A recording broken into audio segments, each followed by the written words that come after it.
Elsewhere, did want to bring up this briefly just because I encountered this as a result of my 9-year-old having now nightly Fortnite sessions in Battle Royale, prompted by the K-pop Demon Hunters. But now, that's how they get you. It's like they get Simpsons, that one IP. The next thing, I got a press release while we're recording. Simpsons shit though. The sidekick stuff. That's what we're gonna get into. That's like the thing that bothers me. But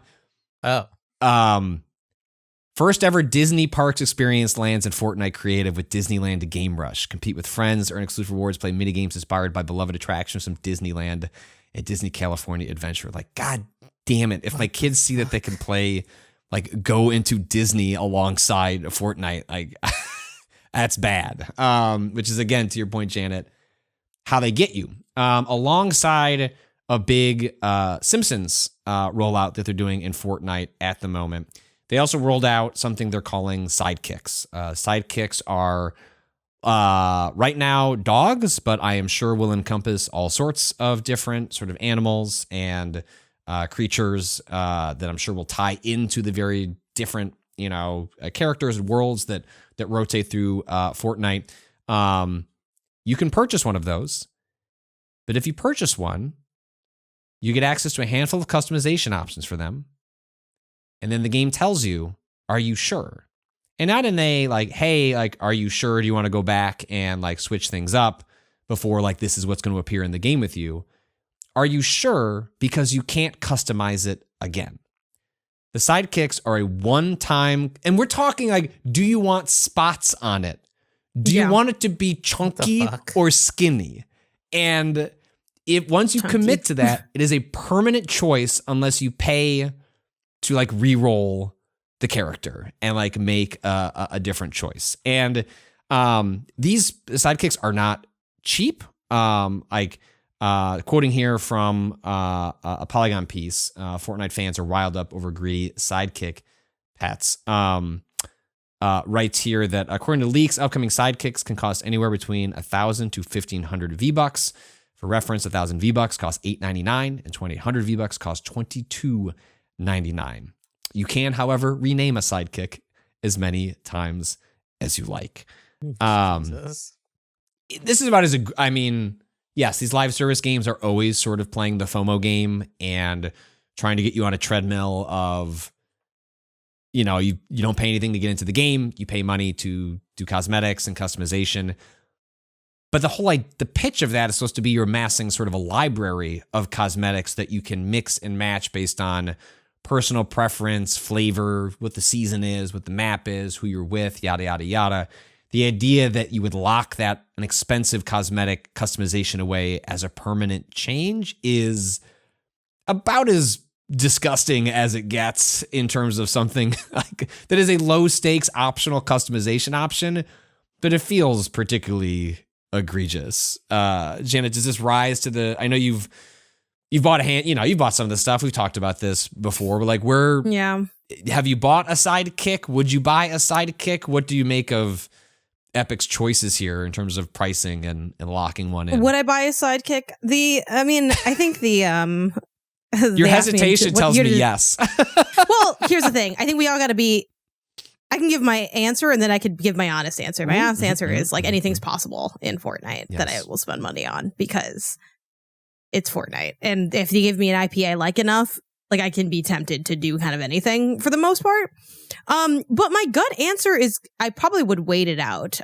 Which obviously there's like, Patricia Hernandez's write up. She talks about like, some of the discourse online, like in Reddit of people, there's always the classic, oh, don't, vote with your wallet. Like, don't support this until like the monetization is better. And, the discussion of them Epic sending out surveys about this, which they kind of do on everything. So it's not exactly like denoting that they're really riled up over the reaction, but just kind of trying to get a temperature check on the community.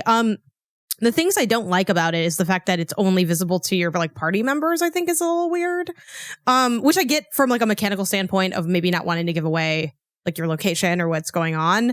And I don't know. I guess I don't really care about other people seeing my skins. Like I care about like me looking at my own skin and being like, I have this and I get to play with it. So I don't think that's like the only reason, but the fact that it's so locked in general, I can't stand locked cosmetic stuff.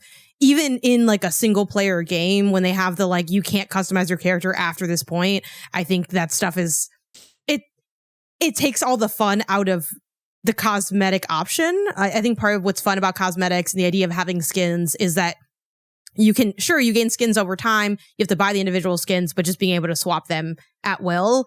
Which maybe this is where they're going to end up like leaning. Maybe they won't do like individual piecemealed, just the pet itself, but they'll maybe like lean into more of a skin system. And this will be like a secondary version of that with maybe a few exceptions. I think that that would make more sense, I think, for how they do the rest of their like cosmetics. But I also still think that is quite a lot to deal with. Even though like I haven't gotten into like the shoes aspect. They rolled out kicks like not that long ago. It's like another big cosmetic update. I haven't been pulled in by that, or a lot of the other stuff that like Fortnite has. So it kind of just depends on your poison. I mean, I think I am definitely a mark for cute animal because I like animals. But I don't know. And you already get some of that stuff too with like them having pets in the back bling and things like that. Like I'm not currently looking at this and saying I'll put logic aside and tap my card for this personally. But everyone's safe until they're not. So at one point it is me who shall fall. But that point's not yet. And I agree that this is like a little it's too much. And I think when you have a game like Fortnite where this is where we go and spend money. This is where we like tap our card for collabs. I wouldn't say it takes a lot to like annoy a community, but I think it is a standout when people are like sort of rolling their eyes at the price instead of just getting excited about the idea of new content. Even though the new content is often involves money, right? Or paying or like, another way for you to spend, like when they rolled out the, legally distinct Guitar Hero stuff where the people are just excited about that, even though it's just a way for them to get more money out of you. Legally but like distinct fuser, right? Yeah. Sure. It's something. How legally distinct it is depends how good your lawyers are, I think. Well, I mean, but They bought Harmonix, yeah. Harmonix, right? Yeah. So I don't think it even needs to be legally distinct. It's just like, that is probably true. We're going to put the fuser. Yeah, they probably own the patent on it as a result. But I think for a lot, like I think it's that lack. This one, I don't play a ton of Fortnite. I'm playing a lot more of it now because my daughter has gotten into it. But I was gonna ask, did The Simpsons get you? But it was started as K-pop, and then The Simpsons we bought. I did not buy the battle pass. I gifted a battle pass to my daughter so that she could the K-pop to Simpsons pipeline. 100%. This is how we get Simpsons. She's watched a shocking amount of Simpsons, and it's very funny because. It's like just in Disney, like the Hulu stuff integrates into Disney Plus now. So it just popped up one day, for her, and she started watching a lot of like the Halloween horror episodes, which is like, well, I'm not going to stop you there. Like those are great. And it's so funny to think about the controversy that The Simpsons was when I was growing up. Like I hit like milestones on The Simpsons and South Park as corrupting influences on society. Like, South Park was way worse than The Simpsons. South Park was maybe actually a problem for like children to watch, but and it's mostly just like sex jokes that go like over my kid's head, and she doesn't even clock them. They just like with the exception of like there was one episode where like the premise of the episode was like Marge and Homer kept trying to have sex, but like getting interrupted. And at that point I was like, oh, well, maybe we need to watch a different episode. Like this is ooh, it's buffering. But anyway, it's, so we bought the Simpsons Battle Pass. I did get her a sidekick, and I had to try and explain to her, and she didn't fully understand, which I think speaks to this particular thing, why it's risen as more of a problem than others, which is that Fortnite is actually like a pretty decent deal. The cosmetics are really well done. Yes, there's lots of things to buy, but I think the general vibe on Fortnite is like pretty good value for like what you want, and it looks awesome. And what else can you ask for? Like if you don't want to engage with it, you don't have to. But if you do, like, it is sick as shit that, like, a xenomorph can carry an AK-47 and shoot up Naruto. Like, what else does one want from... Like, Fortnite is a preview into a world where copyright didn't exist. I was watching some friends play the other night, and Hank Hill from King of the Hill was able to shoot an AK at Marge from The Simpsons. Right? Like, I believe I did pop on and buy some of that King of the Hill stuff, too. Normally you watch this in mods, and instead it's happening in one of the biggest video games in the world. But even her, I had to sit and she's like going through the customization on the sidekick. And at the end, I'm like, I need you to read that screen. She's like, okay. Because normally she's just hitting A, just kind of punching through. Yeah. She's like, oh, I can't change it? I was like, no. It's like, what do you mean? Everything else I can change. I'm like, you're right. Once you click this, it's locked. It's like, yeah, but what if I want the dog to be skinny next time? You can't. Yeah. It's like, that doesn't seem fair. I'm like, I agree. And I actually think a huge amount of the port, like, if my 9-year-old can sense that you're being exploitative and she's played 10-ish hours of Fortnite, and it's her first blush with monetization. I mean, there's tons of it in Roblox, but they're not allowed to buy anything in Roblox. We don't engage with Robux and their system. So it's not really a conversation. If my 9-year-old can deduce this seems like a ripoff, Dad. I feel like maybe you have overstepped what you are asking of the community in terms of monetization. Yeah, no, it's rough too because the first one is the first one's technically free because it's part of the battle pass, right? Like I think that's you unlock one of them and then it's like they get you with the free one, right? Like this is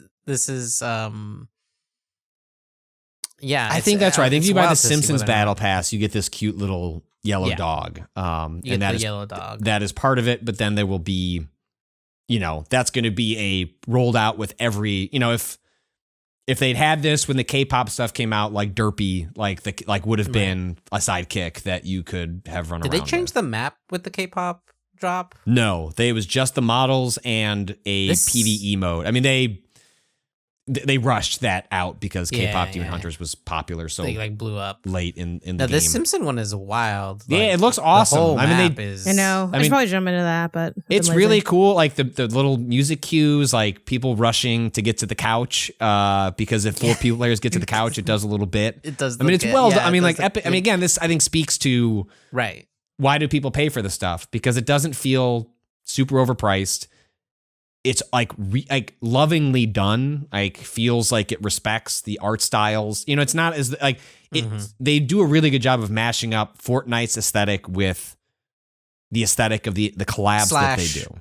Fully changing it, right? Yeah. Well, like the so map now is just like fully like cartoonified at this point, right? So my daughter really wanted to be Lisa and Bart and Lisa because so they end up modifying the models when they bring them in because they have to sort of hit like what the hitboxes for a standard Fortnite character. So like characters that are smaller have to become taller. So like if you actually look at Homer in the Simpsons one, he's much taller than he normally would be in the show because they just sort of stretched him a little bit long to hit the hitbox.